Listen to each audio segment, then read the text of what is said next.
नमस्कार साथियों, आपका हमारे चैनल पर स्वागत है। तो दोस्तों, डिक्टेशन शुरू होगी 5 सेकंड बाद। 5, 4, 3, 2, 1।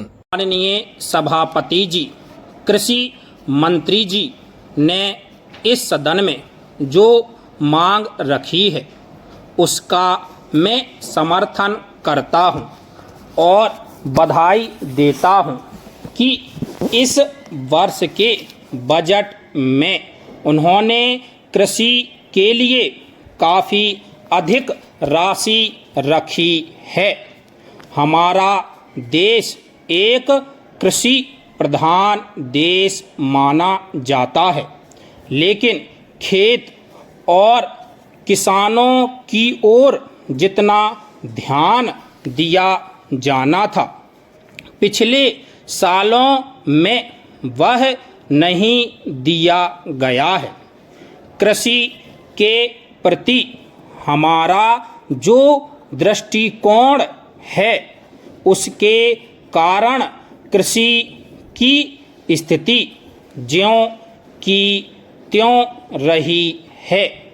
अधिक राशि रखने से ही यह समस्या हल होने वाली नहीं है।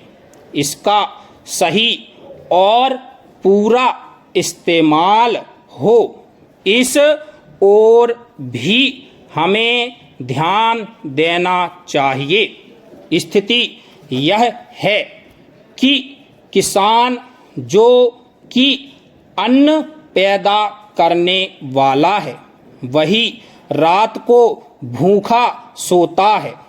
कृषि की इतने सालों बाद भी यही स्थिति है।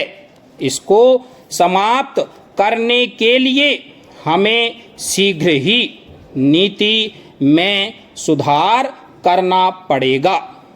ऐसी स्थिति अधिक समय तक नहीं चलनी चाहिए। मैं माननीय कृषि मंत्री जी से प्रार्थना करता हूं कि इस बारे में तेजी से काम हो। यदि सरकार कृषि की स्थिति में सुधार लाना चाहती है तो इसकी पैदावार पर जो खर्च आता है वह किसान को मिलना चाहिए। इसके बिना खेती में सुधार नहीं होगा।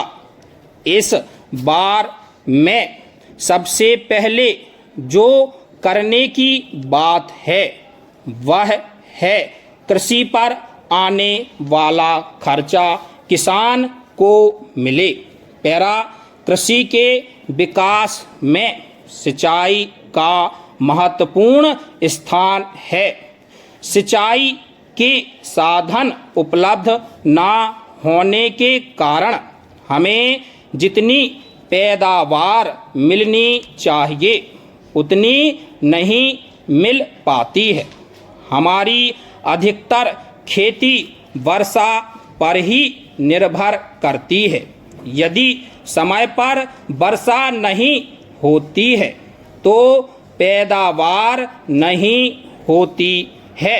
सिंचाई से हम अधिक अन्न पैदा कर सकते हैं।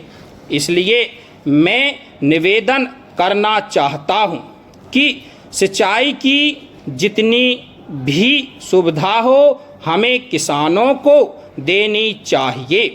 बजट में जो रकम रखी गई है वह और अधिक होनी चाहिए।